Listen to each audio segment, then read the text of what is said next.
여러분 안녕하십니까? YTN 시청자를 위한 옴부즈맨 프로그램 시청자의 눈입니다. 먼저 뉴스 진단 시간입니다. 이번 주엔 미국 대선 관련 보도를 모니터했습니다. 김민성 시청자 평가원과 국제부 조수연 기자 나오셨습니다. 안녕하십니까? 안녕하세요. 네, 미국 대선이 정말 코앞으로 다가왔는데요. 관련 보도 내용 어떻게 보셨습니까? 네, 미 대선이 바로 앞으로 다가온 가운데 미 대선 판도의 불확실성이 커지고 있습니다. 클린턴이 트럼프에 비해 여전히 다소 높은 지지율을 보인다는 여론조사 결과도 있지만 워싱턴 포스트와 ABC 방송이 지난 10월 30일 발표한 여론조사에서는 지지율이 1%포인트 차이로 좁혀진 것으로 나타났습니다. 여기에는 미 연방수사국이 클린턴의 최대 약점인 이메일 스캔들 재수사에 착수한 것이 영향을 미친 것이라는 분석이 있습니다. 이메일 스캔들이란 힐러리 클린턴이 국무장관 재임 시절 정부의 공식 계정 대신 개인 이메일을 이용해 기밀 문서를 포함한 공문서를 주고받아 국가안보를 위태롭게 했다는 비판을 받은 사건입니다. 이메일 스캔들은 지난 7월 미 연방수사국이 불기소 처분을 내리면서 종결되었지만 지난 10월 28일 제임스 코미 국장은 새로운 증거를 발견하여 재수사에 착수하겠다는 이메일을 미 의회 감독위원회에 보냈습니다. 미 대선이 얼마 남지 않은 만큼 두 후보의 장점과 약점 및 주요 정책, 그리고 최근 논란이 된 이메일 스캔들 재수사가 대선 판도에 미칠 영향에 대한 언론의 정리가 필요할 것 같습니다. 예, FBI의 이메일 스캔들 재수사 발표 이후에 정말 더욱더 초접전 양상을 보이고 있죠. 네, 그렇습니다. 그런데 먼저 두 후보의 강점과 약점부터 짚어보겠습니다. 민주당 힐러리 클린턴 후보의 최대 장점은 20년에 걸친 풍부한 국정 경험입니다. 대통령 부인부터 뉴욕 상원의원을 거쳐 오바마 1기 행정부 국무장관을 역임하며 다양한 외교 무대에 섰는데요. 이번 선거 과정에서도 세 차례 TV 토론을 통해 현안 이해도와 함께 안정적인 지도자의 면모를 과시했다는 평가를 받았죠. 다만 앞서 언급하신 이메일 게이트, 다시 말해서 국무장관 시절 개인 이메일 계정을 공무에 사용한 실책이 아킬레스건이 되었다는 지적이고요. 2012년 뇌진탕을 앓은 병력 등 건강 문제도 약점으로 꼽힙니다. 공화당 도널드 트럼프 후보는 정치인이 아닌 아웃사이더로서 미국민의 마음을 정확히 읽어낸 게 강점이 아닐까 싶습니다. 경기 불황과 맞물려 기성 정치권의 불만을 품은 백인 노동자층을 중심으로 확고한 지지 기반을 마련했습니다. 하지만 대통령직 수행 적합도를 따져볼 때 공직 경험이 전무하다는 치명적인 허점이 있고 그동안의 성차별적 발언 수위를 뛰어넘는 음담패설 녹취록 파문이 결정타를 안겨줬습니다. 계속해서 두 후보의 주요 정책도 한번 비교해 보겠습니다. 큰 틀에서는 클린턴은 현 오바마 정부의 정책 기조를 이어받게 되는 셈이고요. 트럼프는 국제 질서를 주도해온 미국이 나아갈 방향의 격변을 예고하는 아메리카니즘을 천명했습니다.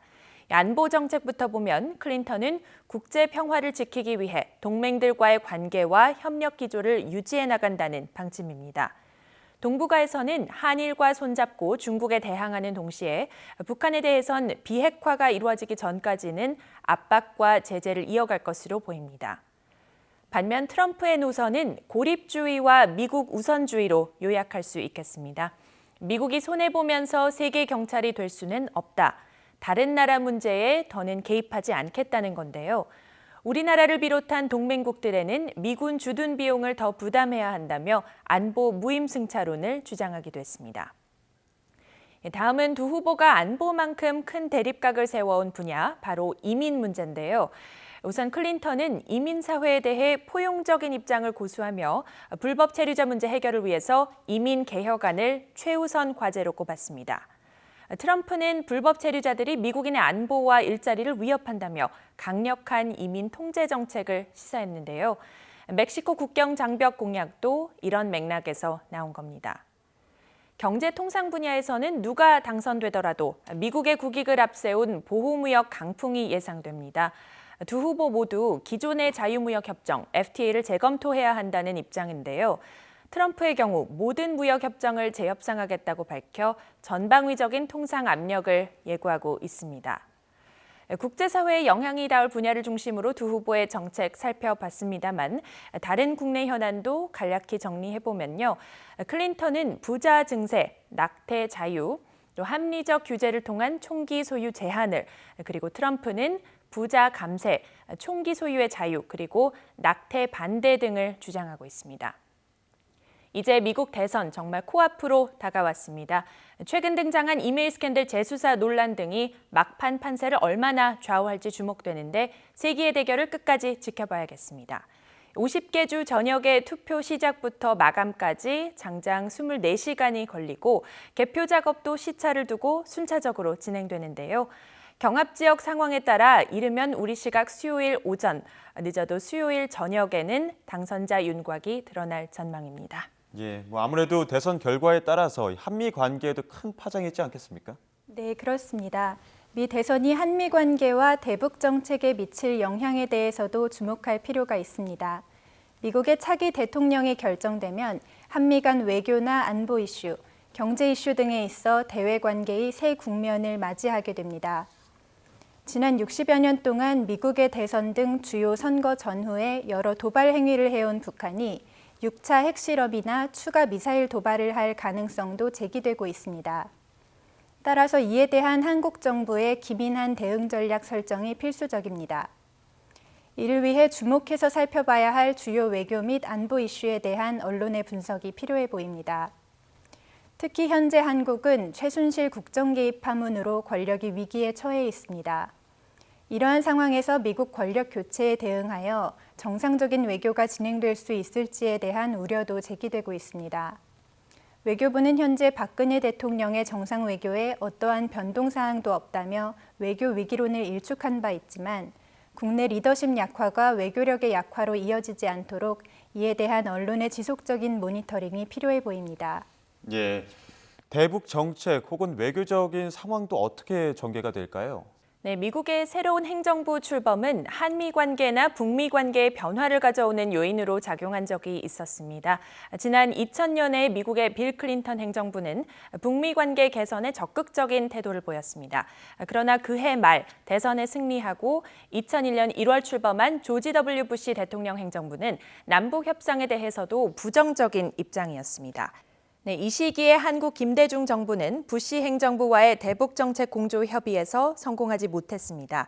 결국 2002년 제2차 북핵 위기가 터지면서 북핵 문제는 돌이킬 수 없을 정도로 악화하는 추세를 보였습니다. 2007년 이후 조지 W. 부시 행정부는 임기 말에 외교적 업적을 위해 북한과의 대화를 적극 추진하는 등 북핵 문제 진전에 대한 기대감이 있었습니다. 그러나 2009년 1월에 출범한 버락 오바마 행정부는 전략적 인내, 즉 북한에 대해 먼저 비핵화에 나설 것을 촉구하면서 북한의 정책 변화를 기다리는 소극적 강경 정책을 채택했습니다. 그렇지만 북한은 오바마 행정부 출범 이후에도 핵실험 4차례의 장거리 로켓이나 중거리 미사일 발사 도발을 수십 차례에 걸쳐 진행하면서 전략적 인내 정책은 북핵 문제 해결에 효과적이지 않았다는 평가가 나오고 있습니다. 이번 선거에서 민주당의 힐러리 클린턴 후보가 당선되면은 힐러리 클린턴 행정부는 전략적 인내 정책 기조를 유지할 것이라는 전망이 우세합니다. 그렇지만 전략적 인내 정책은 북핵 문제 해결에 도움이 되지 않았다는 평가가 많은 만큼 한국 정부는 새로 출범하는 클린턴 행정부와 긴밀한 협의를 통해서 한미 양국이 힘을 합쳐 북한이 비핵화에 나서게 만드는 정책 마련에 나설 필요가 있겠습니다. 만약 도널드 트럼프 후보가 당선되면 매우 다른 대응을 해야 할 것으로 보입니다. 트럼프 후보는 주한미군의 방위비 분담 문제와 관련해서 한국 정부가 방위비를 분담해야 한다는 주장을 해왔습니다. 한국 정부는 이미 50%의 분담금을 내고 있기 때문에 트럼프의 주장은 잘못된 것이고 한미 동맹을 위협할 수 있는 문제의 발언입니다. 따라서 한국 정부는 트럼프 진영과 긴밀한 협의를 통해 방위비 분담 문제가 한미 동맹을 약화하는 요소가 되지 않도록 특단의 노력을 전개할 필요가 있습니다. 트럼프는 또 북한 김정은과도 만날 수 있다고 말했습니다. 한미 간의 사전 조율이나 협의가 이루어지지 않은 상황에서 북미 정상회담이 이루어질 경우 북핵 문제 해결은 물론 남북 관계 등 한반도 주변 정세에 중대한 차질이 발생할 수 있습니다. 그런 일이 생기지 않도록 우리 정부는 미국의 새로운 정부와의 긴밀한 협의 체제와 협력 체제를 유지할 필요가 있습니다. 최근 최순실 국정농단 추문으로 박근혜 대통령의 국정 운영에 차질이 생긴 만큼 정상 외교를 포함한 외교 일정에 영향이 미칠 수 있고 또 일반적인 외교력에도 악영향을 미칠 수 있습니다. 다른 어느 때보다 남북 관계나 주변국 외교를 민감하게 관찰하고 보도할 필요가 있다는 지적에 공감하고요. 최선을 다하겠다는 말씀을 드립니다. 네, 이번 주 뉴스 진단은 미국 대선 관련 보도에 대해 이야기 나눴습니다. 김민성 시청자 평가원과 국제부 조수연 기자 함께했습니다. 고맙습니다.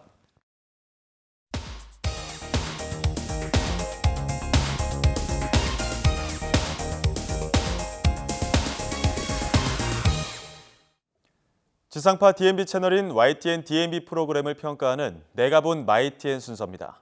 이번 주엔 지난 10월 27일에 있었던 YTN DMB 10월 시청자위원회 소식을 전해드리겠습니다. 겹치는 부분이 상당히 많습니다. 저는 10분 동안의 이 무리한 주제를 소화시키는 것이 좀 안쓰러웠습니다. 그리고 사실은 굉장히 재밌게 봤어요. 그리고 외국인이 진행하는 것도 아주 신선하고 좋았습니다.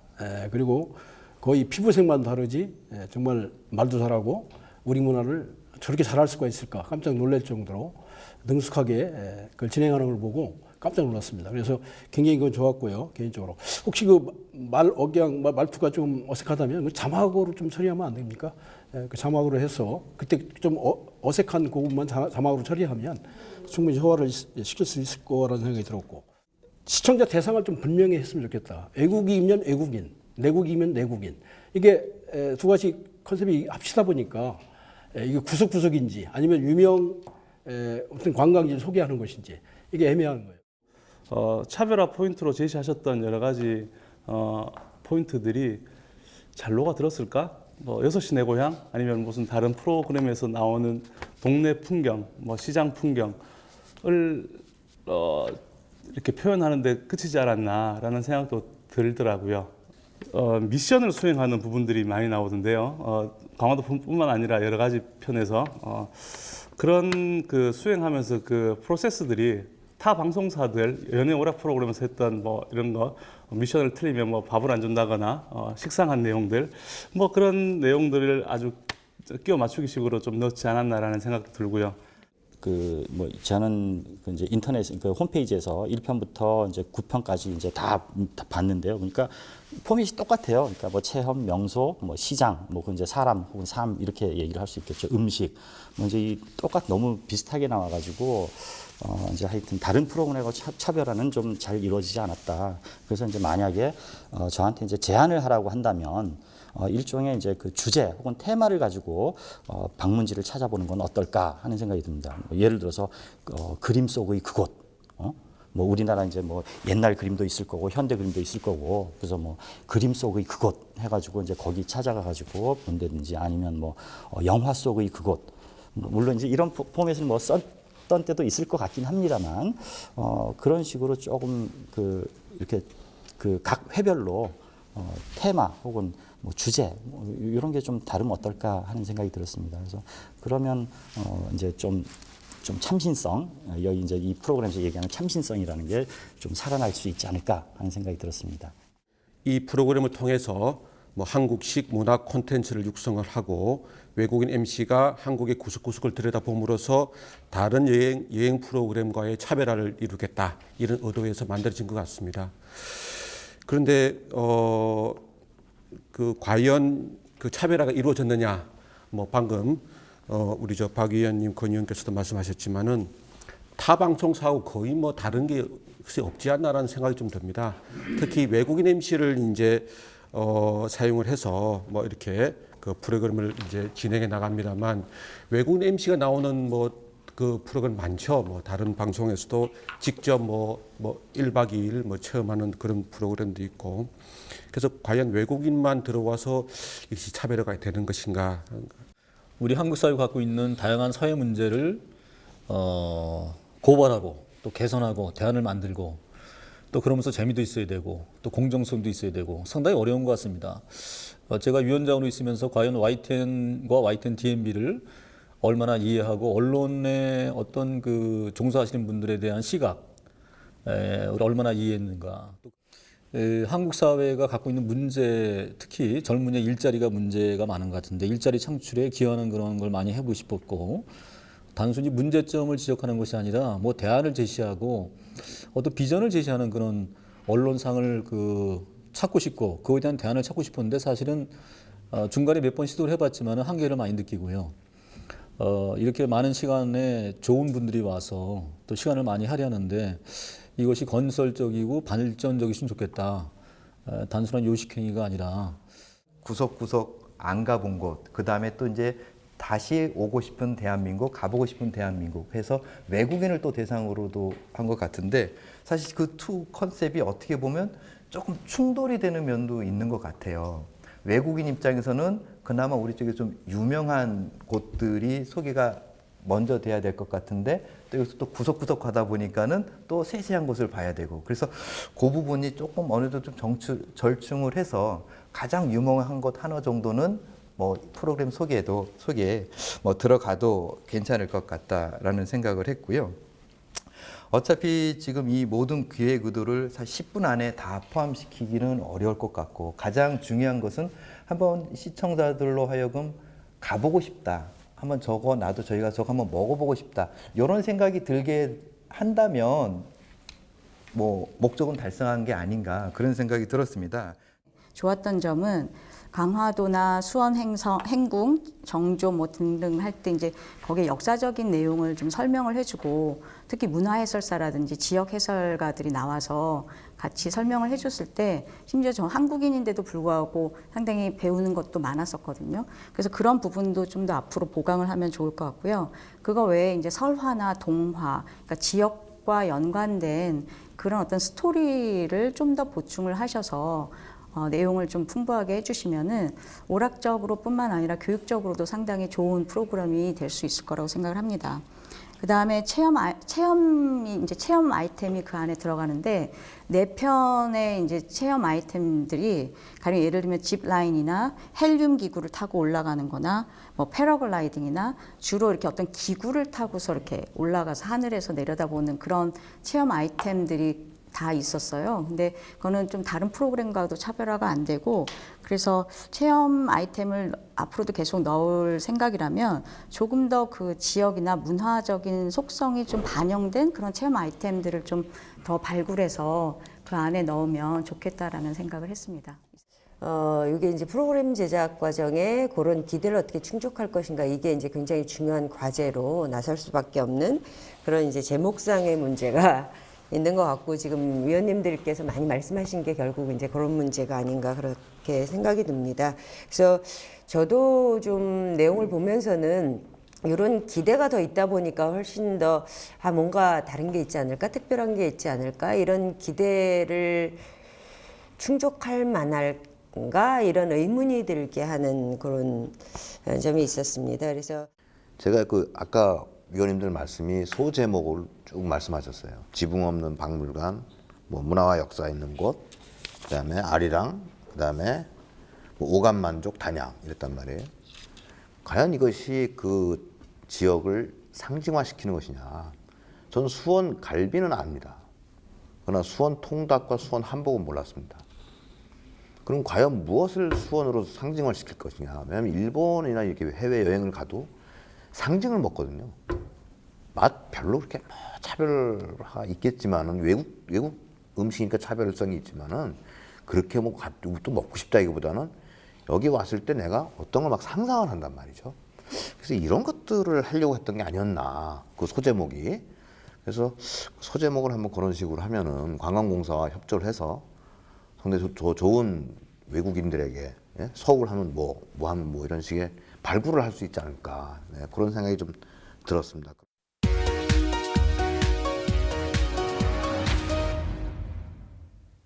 이번 순서는 시청자들의 지적사항을 정리한 모니터 보고 시간입니다.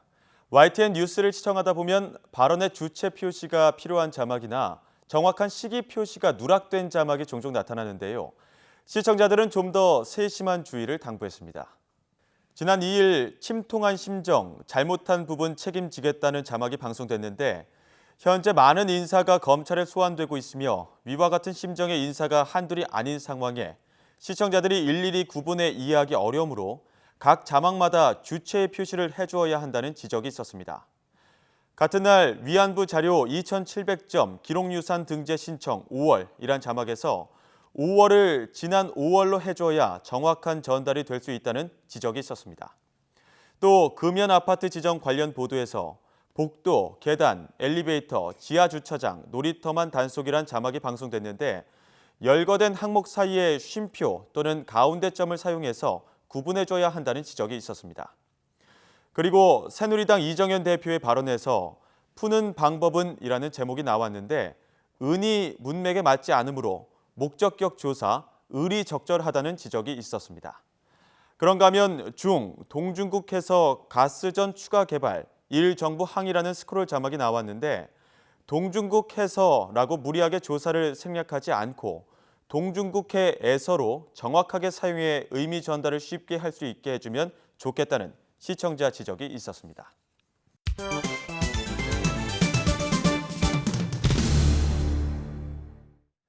언론 전문가로부터 우리 언론의 문제점과 발전 방향 등을 들어보는 매체 비평 시간입니다. 오늘은 최은경 한양대학교 교수로부터 우리 사회의 문제 해결에 꼭 필요한 뉴스라는 주제의 논평을 들어보겠습니다. 지난 24일 박근혜 정권의 비선 실세 의혹이 보도됐습니다. 국정에 개입했던 최순실 씨와 관계자들의 행적이 하나씩 드러날 때마다 국민들은 대통령과 현 정부에 속았다며 허탈해하고 분노했습니다. 대학가와 노동계의 시국 선언도 잇따르고 있으며 중고등학생부터 일반인들까지 이른바 최순실 게이트를 비판하고 있습니다. 지난 주말 성난 시민들은 대통령 퇴진을 요구하는 집회를 열기도 했습니다. 검찰은 특별수사본부를 꾸려 의혹의 중심에 있는 미르재단, K스포츠재단을 수사하기 시작했습니다. 국회는 거국 중립 내각을 논의하면서 현안에 대한 대정부 질문을 하고 있습니다. 언론 역시 특종과 단독보도 경쟁을 하며 참과 거짓조차 구분하기 어려운 의혹들을 폭로하기에 분주해 보입니다. 예컨대 많은 언론에서 시시각각 다양한 사건들을 발표하다 보니 사건을 총체적으로 분석하고 해설하는 보도는 찾아보기 힘들었습니다. 이것은 2014년 4월 온 국민이 시리와 절망에 빠졌던 세월호 참사 당시 언론의 모습과 유사해 보입니다. 당시 언론은 시청률과 취재 경쟁 때문에 보도 준칙과 윤리 원칙을 무시했고 서로 연대하고 협력하기보다 자극적이고 선정적인 이미지와 이슈 위주로 보도했습니다. 또한 의혹의 일부를 가지고 논쟁을 키우다 보니 일부 언론은 국민이 알고자 했던 사건에 관한 소식을 보도하지 않거나 확인되지 않은 사실을 소문과 전하기도 했습니다. 결국 국민들은 자사의 이해관계와 현실에 타협한 언론인을 불신했고 언론에 등을 돌리기도 했습니다. 안타깝게도 최순실 게이트가 폭로된 이후 언론은 같은 실수를 되풀이하고 있는 것은 아닌지 묻고 싶습니다. 확인되지 않은 파편적 현상에 집착하고 사건의 본질에서 벗어나는 이미지만 생산하는 보도는 국민이 바라는 뉴스가 아니기 때문입니다. 최근 언론은 최순실 모녀의 사생활, 가족사, 패션과 종교, 또한 비전문적이고 부적절한 주변인에 대한 주장과 소문을 위주로 사건을 확대시키고 있습니다. 그러다 보니 국정농단을 주도한 최순실 씨를 처벌하면 문제가 해결되는 것처럼 비춰지기도 합니다.